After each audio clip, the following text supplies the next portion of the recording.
in this episode of Target USA. My sense is that the feeling in Pakistan is that perhaps we are being scapegoated for the lack of success in Afghanistan. By the U.S.? By whoever. But lack of success by the U.S. mission in Afghanistan? No, it's a collective lack of success, because it is not only U.S. mission in Afghanistan. I think it's a collective lack of success, because there is NATO, there is every country is responsible. Pakistan's ambassador to the U.S., Aizaz Chaudhry, sits down with Target USA to discuss growing resentment against the U.S. for what's taking place in Afghanistan and some recent incidents involving U.S. diplomats inside Pakistan have again ignited fury. Details and the latest developments coming up on this edition of Target USA, the National Security Podcast. From WTOP in Washington, D.C., this is Target USA. Russia could render huge harm to this country. North Korea's secret missile. Capable of reaching the whole of the United States. Dangerous terrorist. D.C. is repeatedly mentioned as someplace they would like to seek an attack. Cyber criminals. Decryption successful. America has a target on its back. And on this program, we investigate the threats, the people behind them, the agencies fighting them, and the impact on you. This is Target USA, the National Security Podcast. I'm J.J. Green. The U.S. and Pakistan have had a steady relationship for 70 years. But in that period, the affiliation has been beset by ups and downs. There's been a persistent complaint from many in the Pakistani community that the U.S. approach to Pakistan is driven by pragmatism. Voices from the U.S. intelligence community say the concealment of Osama bin Laden in Pakistan, while a global manhunt dragged on for him for 10 years, was evidence Pakistan does the same. Still, the two nations need each other. But yet another misunderstanding, as characterized on this episode by Aizaz Chaudhry, Pakistan's ambassador to the U.S., threatens to derail this critical relationship. Here's our conversation. What is the situation with U.S.-Pakistan relations right now? Well, United States is a very important country for Pakistan. This relationship is one of the highest foreign policy priorities for my country. The relationship can be viewed at two levels. At the government-to-government level, the relationship has seen its ups and downs. Presently also there are some misunderstandings which we are trying to sort out, and we do hope that it will all work out. At the people-to-people level, however, contacts have continued, and we are very proud of the content of that relationship for the last 70 years. The misunderstandings that you refer to, which ones are they? I think the situation in Afghanistan, where the security situation is deteriorating, there is a feeling here in the United States as if Pakistan could be responsible for that. And I have made it my mission to inform that the ground reality is different. The security situation in Afghanistan is deteriorating. The territory under the control of Afghan National Security Forces is limited according to U.S. Own reports like SIGAR's report. It is 44% territory which is not in the government control. Likewise, there are reports of corruption. There are reports of green on green attacks, growing green on blue attacks. Again, all these coming from SIGAR. And there is also a huge drug trade, an area bigger than Rhode Island state is under cultivation of opium, according to UNODC report. Now, these are major issues which have created a situation in Afghanistan. Pakistan does not support Taliban or Haqqanis. We believe that they are Afghans. Our message to them is very clear. You should go to Afghanistan, give up violence, and join the political mainstream in Afghanistan. And we are squeezing space on Taliban and Haqqanis, and we will continue to squeeze space on them because we care for whatever U.S. tells us. We want to work together with the United States to stabilize Afghanistan, to eliminate terrorism. And we believe working together between Pakistan and the United States, work together would be most beneficial. Pakistan wants to see peace in Afghanistan more than any other country because it is us who suffer from the instability there than anyone else. Ambassador, why would the U.S. then, do you believe they're making these things up or creating these concerns out of nowhere, out of the thin air? Do you think that there's some basis for the U.S. government to be concerned about possible Pakistan involvement in some of these issues? Well, I don't know on what basis these reports, this assessment has been made, but I am telling you what we have done in the last couple of years is phenomenal. We have been successful in reversing the tide of terrorism. We have eliminated all safe havens and hideouts from tribal areas. Every inch of that territory is now secured. Political mainstreaming is now being envisaged for that whole area. The terrorists are on the run, and we are now conducting intelligence-based operation to sniff them out of the urban centers from where if they may be hiding. Safe havens have actually emerged in eastern Afghanistan from which attacks are being mounted against Pakistan. So my sense is that the feeling in Pakistan is that perhaps we are being scapegoated for the lack of success in Afghanistan. By the U.S.? By whoever. But lack of success by the U.S. mission in Afghanistan? No, it's a collective lack of success because it is not only U.S. mission in Afghanistan. I think it's a collective lack of success because there is NATO, every country is responsible for that. So therefore, we need to work together. We need to have better intelligence sharing. We need to have better contact. In fact, we need more contacts now than we needed in the past because we need to finish up what we started together, i.e. eliminate safe havens, terrorism, and stabilize Afghanistan. I think that part we need to do. So that's a very basic understanding that you and your predecessors have communicated to the U.S. for many years. And over the years that I've been covering this issue, at least 12, 14, 15 years, that's been the same message. What is the problem now? Is it the new administration?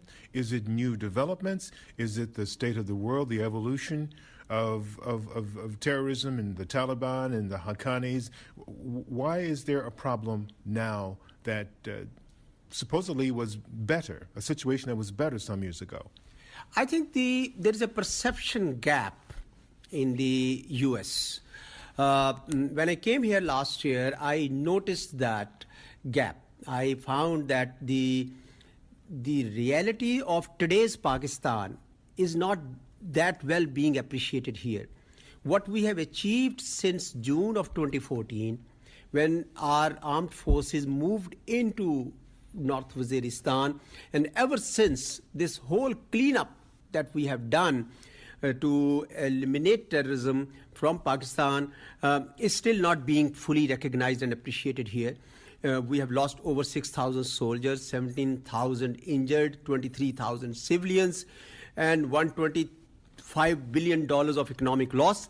But our people are happy that we have reversed the tide of terrorism at a time and in a region which is still grappling with it. Now, this part needs to be understood here, that Pakistan has entered into a phase where the leadership of Pakistan has committed to the people of Pakistan that we will not allow any terrorist to remain on our soil, and we will not allow anyone to plan any terrorism from our soil. So therefore, we are moving ahead. But we think that our gains will be tentative and at risk if Afghanistan next door is not stable, because there is a huge porous border. We are expelling these people, but these people can come back. So we are now focusing on border management. We are putting out fence there. And we want United States and Afghanistan to help us secure that border so that bad guys don't cross this border. Either way, not from Pakistan to Afghanistan, do bad things and come back, not from Afghanistan to Pakistan, do bad things. Bona fide travelers are very welcome to, cross over, but not terrorists. I think it is in our shared and joint interest to manage this border better, and Pakistan, from its own resources, is doing exactly that. So, as we look at this situation with the U.S. and Pakistan continuing to develop, aside from Afghanistan, there have been other issues that have, from time to time, bubbled up and caused issues. Some years ago, there was an American citizen who was involved in a shooting there. Several Pakistan citizens were involved as well. I think maybe one or two were killed, and that's problematic in any country. But it's my understanding that there's been another situation of recent involving U.S. diplomats. One is the second secretary, Chad Rex Osborne, hit a bike rider in his car not too long ago. And I understand that there was some concern about that situation and a U.S. embassy official charged with obstruction. What is the situation with that right now? Well, we have informed the U.S. government that the matter will be handled in accordance with the law of the land and the Vienna Convention on Diplomatic Relations of 1961. I believe the two governments are in touch, and this is being discussed in Islamabad. So, this situation regarding the second secretary, or the situation involving the embassy security official, which I believe is a Pakistan national, is that correct? Well, I don't have full details on this matter because this is being handled in Islamabad, and as I indicated to you. So, but we're not talking about the American being prosecuted. We're talking about the other person. You see, there were two incidents. Yes, I'm getting to that one in just a moment. But all right. This was the first one involving the individual. Well, I think this is my sense that our Ministry of Foreign Affairs and U.S. Embassy in Islamabad are talking about it. There are legal dimensions of it. There are, other issues involved, and therefore I cannot make a comment on a situation which is still being discussed between the two governments. Okay, so there is the second situation involving Colonel Hall, and this is the situation, as I understand it, please correct me if I'm wrong, where he's being prohibited from moving around, and his immunity status is not being recognized, at least according to what I've been told by sources. Is that accurate? I'm not too sure whether your statements are correct. I believe the government of Pakistan would follow not only our law of the land, but also the diplomatic immunities and the privileges that are enshrined in the 1961 Vienna Convention. I believe the father of the person who lost his life had gone to Islamabad High Court, which has reserved its judgment. I don't know what that judgment would be. But meanwhile, the two governments are also talking about this matter, how to resolve it amicably. I hope that it would be resolved and settled by mutual consultation in accordance with our laws and the international law. The U.S. State Department says the individual involved in this matter is an accredited diplomat, and in accordance with the Vienna Convention, as you said, like all diplomats, is immune from criminal, civil, and administrative jurisdiction of the Pakistani authorities for this matter, and cannot be arrested, detained, or prevented from leaving Pakistan. Is that your understanding? Well, I understand that he is not under detention. I don't think so. I don't know. I don't think so he is under detention.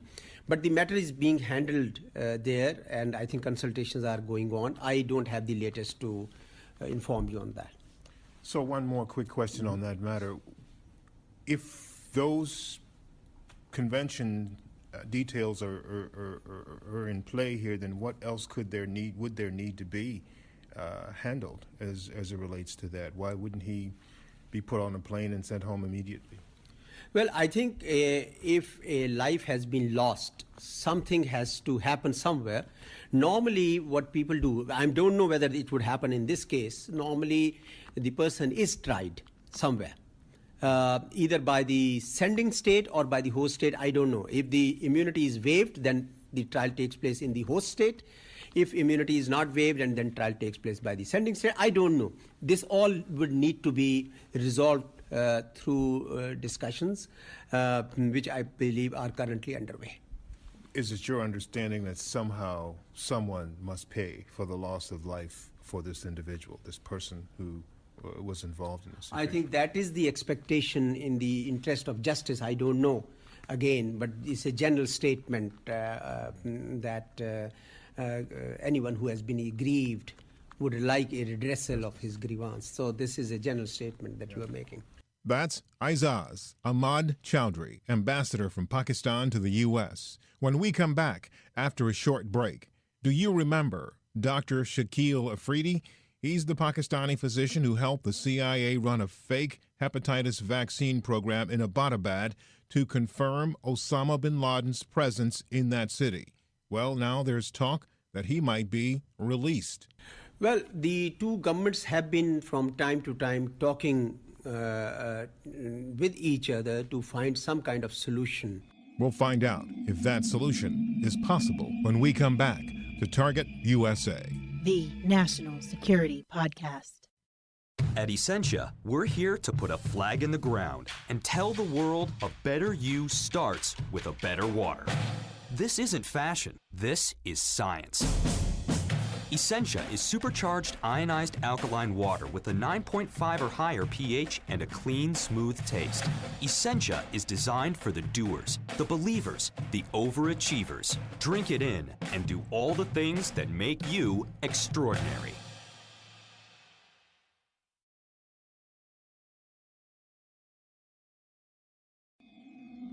I'm J.J. Green, and this is Target USA, the National Security Podcast.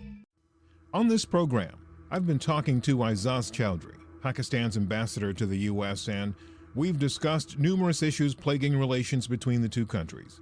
We've also heard from Chaudhry that there is hope the latest problems can be worked out and relations can improve. One of the possible developments that might help is news that the two are considering a prisoner swap. The two people in question are Dr. Shakil Afridi, who helped the U.S. government with an elaborate scheme to fake a hepatitis vaccine program in Abbottabad, Pakistan that eventually helped confirm the location of Osama bin Laden. The rest is history. He is in prison in Pakistan. Also in this conversation is Afia Siddiqui, an MIT-trained Pakistani neuroscientist who, in 2010, was convicted of 7 counts of attempted murder and assault of U.S. personnel and is serving her 86-year sentence in Fort Worth, Texas. I asked Ambassador Chaudhry about those reports. A source told me that Dr. Shakil Afridi has been transported from Peshawar to a jail near the village of Adalia, which is located near the border with Pakistan and India. And this, as I understand, took place amidst heavy security, and I'm sure you've seen these reports and stories. And there are questions about whether he, an alleged CIA agent, was about to be released and transported back to the U.S. This is the individual who was involved in the vaccination campaign and was arrested some time ago. What can you tell us about this situation? Well, I don't have the latest on this. I have seen the media reports like you have.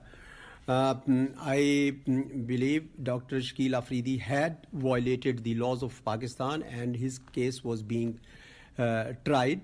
And he has been serving some detention, some kind of, So I don't know the latest on this. These are the media reports. I cannot say anything about this. Would you, from your personal point of view, think that this is something that would or should be considered? No, I believe that that if he violated certain laws of the land, he ought to be accountable for that. Do you think he's paid the price already? I don't know. I cannot say that because that's not for me to judge. At some point, do you think that would be an option to release him in a trade? Because that's what I understand may be considered a trade for others, Pakistani nationals from the U.S. The woman Siddiqui, I believe is her name, who was involved and arrested some years ago in a terror attack, was the person that I've been told has been discussed as a possible trade. Would that be something that you would think amenable? Well, the two governments have been from time to time talking with each other to find some kind of solution. But I don't know if any agreement has been reached on any of these matters. Very last thing on that point. Would this, if it could be worked out, would this be a good step for U.S.-Pakistani relations? Well, I do, again, as I said, this is something that we have not even started negotiating, and it will all depend whether an amicable solution can be found. The overall objective, of course, would be that the two governments should be able to remove the points of divergence and focus on points of convergence. So that would be the overall approach. But I don't know, honestly, I don't want to prejudge as to what would be the outcome of any such negotiations as and when they take place. Very last thing. As you look at this administration, the Trump administration, and some of the things that were said early on, and some of which we talked about this earlier this year, I believe. We did an interview, you were in Pakistan, and we talked about this, the relations between the Pakistan and the U.S. One of the very first things the president did was issue a tweet accusing Pakistan of deception, lies, and providing safe haven to terrorists. And you've addressed that already today. Have you seen any improvement in the Trump administration's point of view? Because there was also this point of suspending aid to Pakistan because of its alleged assistance to the Taliban and the Haqqani network. Have you seen any improvement from the administration from the earlier positions on these matters? In the last few months, we certainly have seen improvements in two domains. One, that negative statements about Pakistan in general are not being issued. My contacts with the U.S. government are, frequent, and we have very good conversations. The second, there is a greater emphasis now in the wake of August 21 strategy of South Asia on reconciliation and on finding a political solution in Afghanistan. And we can see the Kabul process. We can see the U.S. has made very concerted efforts to promote reconciliation, which we think will be a good step forward, as well as other elements of that overall comprehensive political approach. Because we are quite convinced that there is no military solution in Afghanistan. And we do see that those signs of a positive movement in that regard. We hope that we can make this progress result in finding lasting peace in Afghanistan. Something you said a little earlier in this interview regarding the scapegoating of Pakistan because of lack of success in some elements of activities in which the U.S. and other countries are involved in the region. Not having a military solution, not recognizing that there's no military solution. Do you believe that's one of the reasons for the problems that have existed in the region? Between the U.S. and Pakistan, is the lack of recognition that this can't be won militarily. Do you think that's one of the issues? Well, the reason why I used the word scapegoating was that while Pakistan has done so much in eliminating terrorism, reversing the tide of terrorism, and putting terrorists on the run, it's not being acknowledged. And the situation in Afghanistan is far from just Pakistan. So it is when we are held responsible for this, it is perceived in Pakistan that as if we are being scapegoated to explain the failure in Afghanistan. Now, on the military solution, when August 21 strategy was announced, it was announced that now the approach will be conditions-based, which means that the United States will stay in Afghanistan until its objective is achieved. Now, what is the objective? Objective was that we will not allow Afghanistan to become a safe haven for militants who could then plan attacks like 9/11 in any part of the world. So that is the objective. So U.S. forces were given greater engagement, which they have, according to U.S. sources, they have dropped more munitions, 3 times more munitions in 2017 than 2016. This is coming from New York Times and other sources. We have been constantly saying that a comprehensive political approach is required, whereby kinetics, use of force, should be subservient to that political strategy. And we do now see the clear signs of move in that direction. There should be a peace and reconciliation. There should be border management. There should be refugees issue to be handled. 3 million refugees, 38 years in Pakistan. Now there is a security dimension to it because they are 15-year-olds, 16-year-olds are now being recruited by these terrorists to commit terrorism in Pakistan.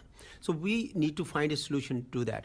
And then we also need to find solution to the drug trade because that's making a lot of money available. We also need to find ways to ensure that Afghan National Security Forces are gaining territory under their control so that militants do not have that large territory available to them. And we also need to make sure that Daesh and ISIS does not take roots in Afghanistan. They are already here in eastern Afghanistan, which is a big source of concern for Pakistan because that's neighboring Pakistan. So then we also need a political, a sort of regional consensus that all states will not use Afghanistan for their own strategic objectives. For instance, Pakistan has a grievance that India is using Afghan soil to create instability in Pakistan, in Balochistan and other parts of Pakistan. So similarly, others would have their own grievances. So we need a consensus that we all need to give peace a chance in Afghanistan. All countries, all Afghan neighbors and others need to be involved and need to be engaged in forging this regional consensus that Afghanistan should be allowed to function as a sovereign, independent, stable, prosperous country. And we should all help and facilitate in bringing that objective to reality and not use Afghanistan for any strategic purposes by any country. Mm-hmm. So this kind of comprehensive approach is required, and we do hope that the United States and Pakistan would continue to work in that direction. We do see signs of that, and we hope that we would move in that direction. Okay. Very last thing from me, and then anything you'd like to add. Any specific message you would send to the president when you speak to him, or if you could? Well, I would say to anyone who is listening that Pakistan means well, that Pakistan means peace, that Pakistan and the United States go back in time for 70 years. We have been friends, and we should stay friends. I believe both Pakistan and the United States have worked together. There's a 1 million+ Pakistani American diaspora who are patriotic Americans and of Pakistani heritage, and they are also serving in a very positive way, not only the U.S. society, but also to bring Pakistan and U.S. closer. And so that would be my message. Anything you want to add that I haven't asked you about that you think is important? Well, I think that you are doing a marvelous job. WTOP is a very popular platform. I know many people, and thank you very much for taking our viewpoint, because Americans need to hear from us that how much we appreciate and cherish the values that this country has and the leadership that this country has shown. We do hope that Pakistan and United States will stay together, will work together. Thank you, Ambassador. Thank you very much. Aizaz Chaudhry, ambassador from Pakistan to the U.S. Coming up on our next program.